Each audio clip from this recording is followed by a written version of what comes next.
Think of it this way. There's two types of motivation in life. There's push motivation where you're trying to make yourself do something, and all of you in this room, around the world, but there's a limit. There's a limit to willpower, no matter how much you have. And when you're most exhausted and tired, you notice your willpower may not feel as strong. So the other kind of motivation is not push, it's called pull. Pull is there's something you want so badly, you feel pulled towards it. And pull has this lasting effect that you can never get with push. So I said, okay, if I want to get that, I need a result that's really that person's after that's compelling. It needs to be really clear. It needs to be clear. It needs to be compelling. It can't be general. I want to make more money. Fine. Here's $1. Get out of here. Unconsciously, you've already achieved the goal. I want to lose some weight. You lose a pound. You've done it.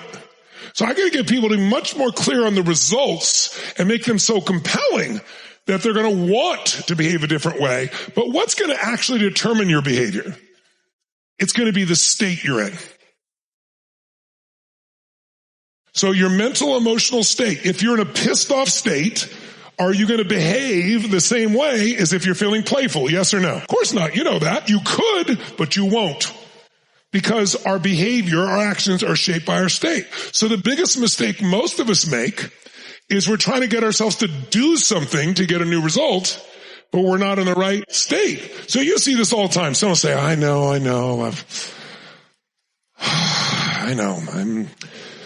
I need to lose weight. I need to get an exercise program. I need a diet. I'm tired of wearing pants. Is it going to happen?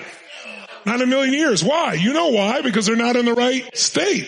But have you ever been, how many have been in something where you didn't do it, and got mad at yourself till one day it's like another day, not another hour. I'm changing this now.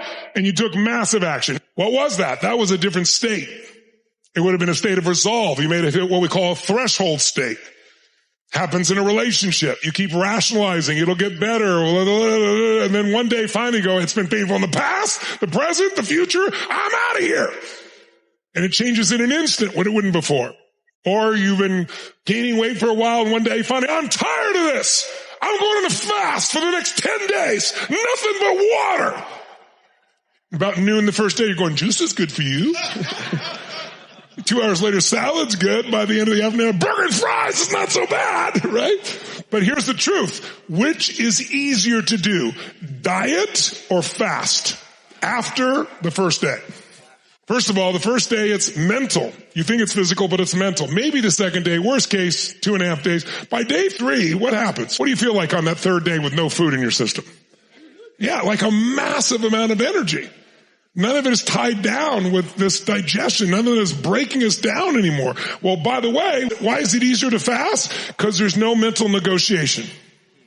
It's like when you're dieting, well, could I have this? What about this? So there's all this temptation when you fast and nothing! Water! Right? You don't even negotiate. You're in a state of resolve when you fast.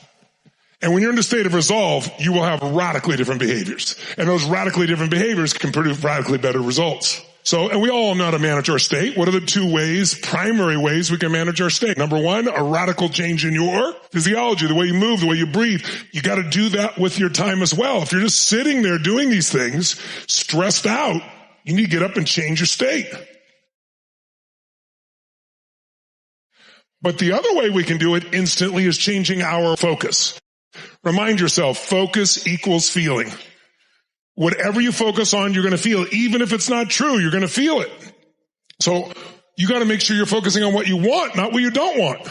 You know, people think about driving a car and they don't think it's much of a sport. But if you ever driven a race car at 125, 135, 145, I've driven one at 235 miles an hour. Every muscle in your body locks it. Because it takes more focus than anything. Every energy is there. It's pure adrenaline. Racing school. They put me in a race car. And I'm working with Bob Bondurant. He had Bondurant Training School. He was a really brilliant guy. And he says, I'm going to show you what a car can do. And I'll never forget getting this car. I'm in the passenger seat. I'm locked in. I got my helmet on. And he made that car do things I knew for sure were going to crash. We were at Laguna Seca, if you're not familiar with that, in San Francisco area. It has what's called a corkscrew, where you're going straight at a wall. And he was going 125 miles an hour straight at the wall and then whipped around it.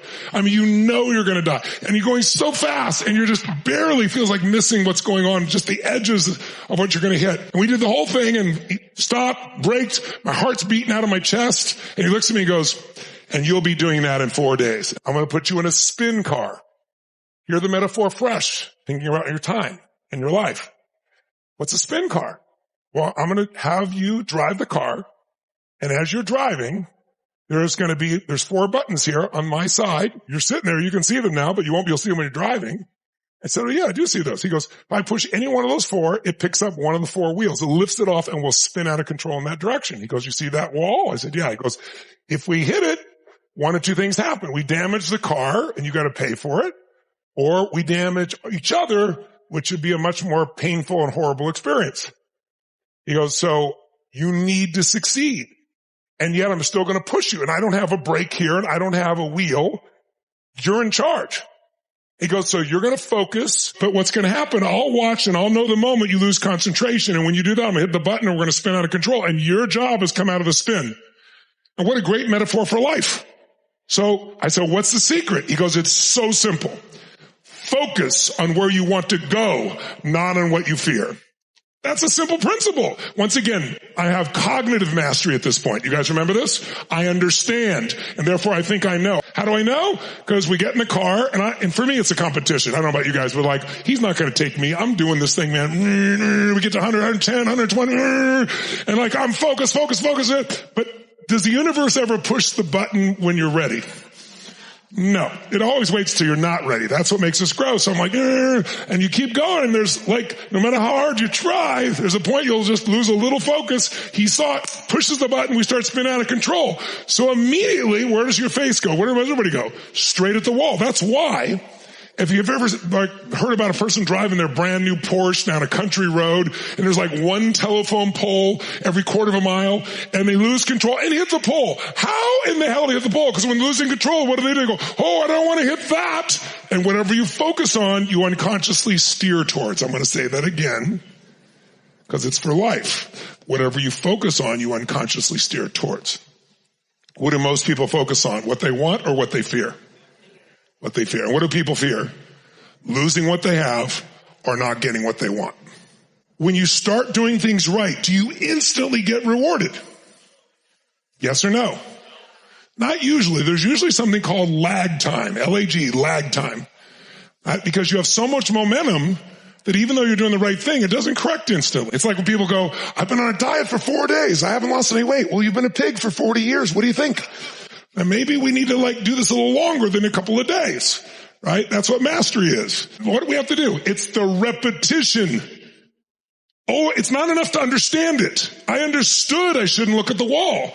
You're going to understand you shouldn't keep asking yourself, what should I do? But it's your habit for a lifetime.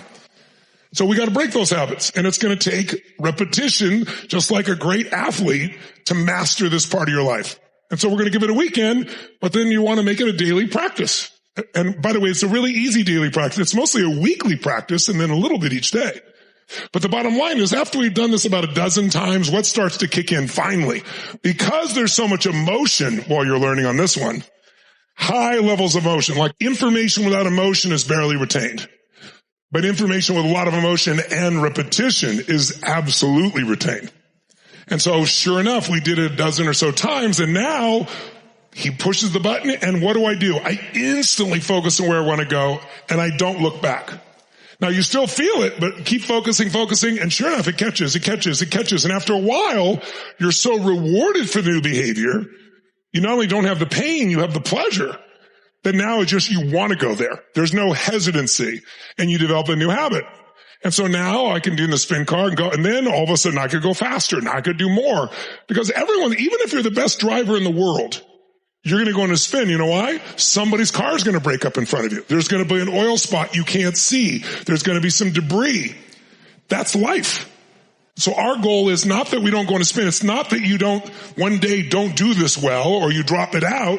It's like you get right back on the horse and you do it again and you master it and you master it and you master it until after a while you'll be that great. But notice the greatest in the world keep practicing what they're already great at. They're practicing 100 million times more than they're actually taking the shot. But that's how they're the best in the world. We want to be the best in the world at managing our lives. Who's with me on this? Say I.